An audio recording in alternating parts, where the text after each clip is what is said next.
మన ప్రభువును రక్షకుడు అయిన యేసుక్రీస్తు వారి అతి శ్రేష్టమైన దివ్యనామమున మీ అందరికీ ఈ ఉదయకాలము సర్వశుభములు సర్వదీవెనలు దేవదేవుడు అనుగ్రహించునుగాక. ఆమేన్. దేవుని బిడ్డలారా, ఈరోజు 3వ తారీఖు సెప్టెంబర్ నెల 2024వ సంవత్సరము. ఈరోజు దేవుని వాగ్దానము. దేవుని బిడ్డలారా, సామెతల గ్రంథము 12వ అధ్యాయము 24వ వచనము. శ్రద్ధగా పనిచేయువాడు ఏలుబడి చేయుదురు. దేవుడు తన పరిశుద్ధ లేఖన భాగము నేటి ఉదయకాలము మీ వినికిడిలో, మీ జీవితములో దేవుడి వాగ్దానమును నెరవేర్చబడునుగాక. ఆమేన్. దేవుని బిడ్డలారా, దేవుని వాక్యం తెలియచేస్తున్నటువంటి మాట, శ్రద్ధగా పనిచేయువాడు ఏలుబడి చేయుదురు. ప్రియ సహోదరి సహోదరులారా, మనందరి జీవితంలో నాయకులై ఉండాలి అని మనం ఆశిస్తాము. దేవుడు కూడా మనల్ని ఆశిస్తున్నాడు. ఎందుకనగా దేవుడు సర్వలోకమును, సర్వ సృష్టిని 5 దినముల సృష్టిని చేసినటువంటి దేవుడు 6వ దినమున తన రూపములో తన పోలికలో నరుని నిర్మించి ఈ యొక్క 5 దినముల సృష్టి మొత్తము తన యొక్క ఆధీనంలో ఉంచి దానిని ఏలమని చెప్పాడు. ప్రియ సహోదరులారా, ఆదాము ఏ పేరు వాటికి పెట్టినో దేవుడు దానిని చూసి సంతోషపడిను. అంటే ప్రతిదానిని మనం ఏలుట దేవునికి ఇష్టం.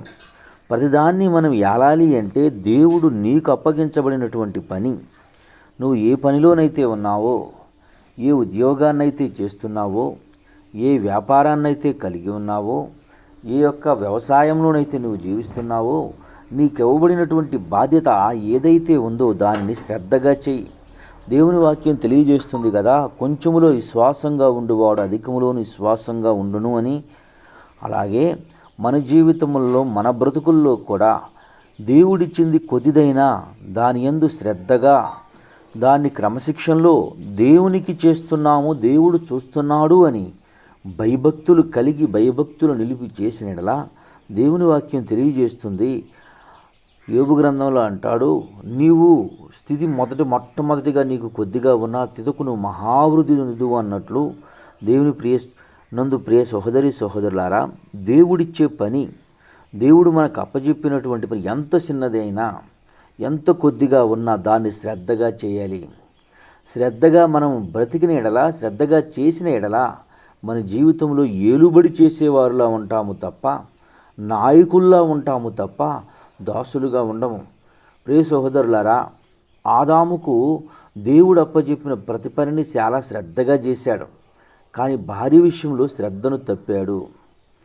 దాని యొక్క పర్యవసానము తన యొక్క బ్రతుకు దినములన్నీ మొఖాన చెమట కారవలసి వచ్చింది. ముళ్ళ తుప్పలు, గచ్చ పొదలను దున్నే పరిస్థితి వచ్చింది.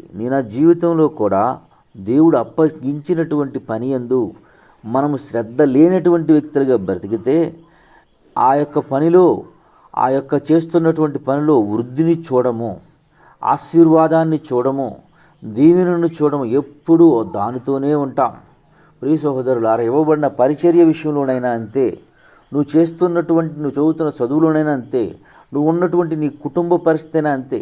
కొంచెములో చాలా భయభక్తులు కలిగి శ్రద్ధతో నీ కుటుంబాన్ని నువ్వు ఏలేదని పెడితే, ప్రియ సహోదరి, నీ భర్త ఉన్న జీతం కొంచెమే, ఆ కొంచెము జీతంలో పొదుపు చేసుకోవటము, శ్రద్ధగా ఉండటము, ప్రతి విషయాన్ని శ్రద్ధతో దాన్ని జాగ్రత్త చేసి దానితో సరిపెట్టుకునే వ్యక్తిగా నీవు బ్రతికిన ఎడల నీ జీవితంలో రాబో దినముల్లో అధికమైనటువంటి వాటి మీద ఆశీర్వాదకరమైనటువంటి వ్యక్తిగా నీవు జీవిస్తావు అని దేవుని వాక్యం తెలియజేస్తుంది. ఎందుకనగా కొద్దిలో నమ్మకం లేనివాడు కొద్దిలో విశ్వాసం చూపలేనటువంటి అధికంలోని విశ్వాసం చూపలేని దైవ గ్రంథం తెలియజేస్తుంది. కనుక మనందరి జీవితాల్లో, మనందరి బ్రతుకుల్లో దేవుడిచ్చే ప్రతి ఆశీర్వాదాన్ని దేవుడు మనల్ని ప్రేమించి ఇచ్చాడు అని ఆయనకు విధేయత చూపుతూ, ఆయనకు లోబడుతూ, ఆయనందు భయభక్తులు నిలిపి క్రమశిక్షణతో దాన్ని వాడిన ఎడల నిశ్చయముగా ఆయన చెప్పినటువంటి ప్రతి వాగ్దానం మన జీవితంలో, కుటుంబాల్లో, బిడ్డల జీవితంలో అది నెరవేర్చడానికి ఆయనకి ఇష్టపడుతూ ఉన్నాడు. నిశ్చయముగా అది ఆయన చెప్పిన ప్రతి మాట ఏది నిర్ధారకము కానేరదు. ప్రతి మాటను, ప్రతి ఆశీర్వాదాన్ని, దేవుడిచ్చే ప్రతి దీవెనను పొందుకుని కారకులయ్యే వ్యక్తుల బ్రతుకుతాము అని ఈ ఉదయకాలం దైవ సేవకునిగా ఈ మాట మీకు తెలియజేస్తున్నాను. సహోదరులారా, ఈ దేవుడు చెప్పిన మాట యందు మీరు లక్ష్యముంచండి. ఆయన చెబుతున్న మాట యందుకు విధేయత చూపండి. ఆయన చెబుతున్న మాట యందు విధేయత చూపుతూ ముందుకు కొనసాగుతూ ఆయన ఇచ్చే ఆశీర్వాదానికి కారకులయ్యి, యెహోవా వలన ఆశీర్వదించబడిన వాడా మీరు లోపలికి రమ్మని ఒక దాసుని ఏ విధంగానైతే వానరనుకున్నాడో, ఒక దాసుని ఇతడే యజమానుడు అనుకున్నాడో, మన జీవితంలో కూడా అట్టి ఆశీర్వాదాలని దీవెనలు పొందుకునే కృప దేవుడు అనుగ్రహిస్తూ ప్రతి ఒక్కరిని యెహోవా వలన ఆశీర్వదించబడిన వారా లోపలికి రమ్ము అని పిలిచే స్థితిలోనికి దేవుడు మనల్ని నిలుపునుగాక. ఆమెన్. తండ్రి, నీకు వందనాలు, స్తోత్రములయ్యా. ఈ ఉదయకాలం మందు నీ బిడ్డలైన వారు ఎందరి బిడ్డలు ఈ మాటలు వినుచున్నారు, వారందరి జీవితములు ఇటు ఆశీర్వాదం దీవెన అనుగ్రహించి కృప చూపి నడిపించి సహాయం చేయమని యేసయ్య నామం పేరట ప్రార్థన చేయుచున్నాను తండ్రి. ఆమెన్. తండ్రి అయిన దేవుని ప్రేమయు, కుమారుడు యేసుక్రీస్తు వారి కృపయు, పరిశుద్ధాత్మ తండ్రి అన్యోన్య సావాసం ఇప్పుడును ఎల్లప్పుడూ సన్నిధితో సదాకాలం తోడై నెంబడించి నడిపించును గాక. ఆమెన్. God bless you. దేవదేవుడు మేము దీవించి ఆశీర్వదించును గాక. ఆమెన్.